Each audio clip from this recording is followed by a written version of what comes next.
সরাসরি একবার ধর্ণা মঞ্চে নজর রাখতে হবে। বিজেপির এই ধর্ণা মঞ্চ, সুকান্ত মজুমদার এখান থেকে বক্তব্য পেশ করছেন, কি বলছেন শুনুন।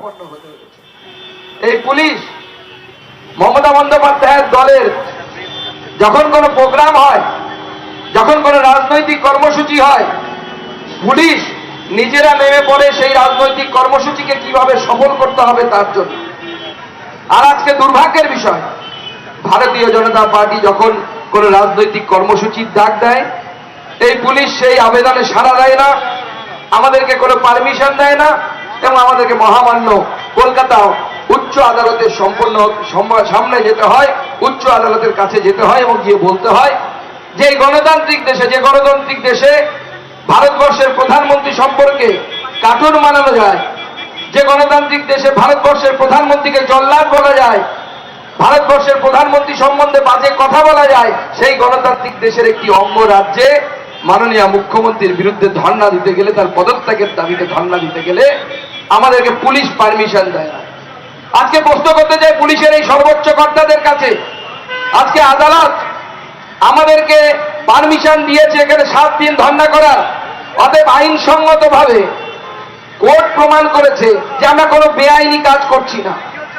সেই জন্য আমি পুলিশের কাছে প্রশ্ন করতে চাই, যে বিষয়টি আদালতের চোখে আইনি, বেআইনি নয়, সেই জিনিসটি আপনাদের কাছে কিভাবে বেআইনি হয়?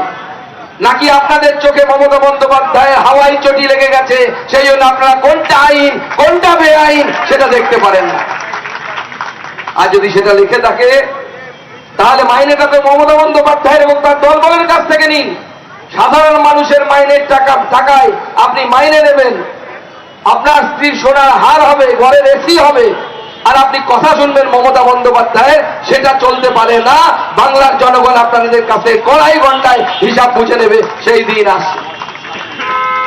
আপনারা অবাক হয়ে যাবেন শুনলে পরে।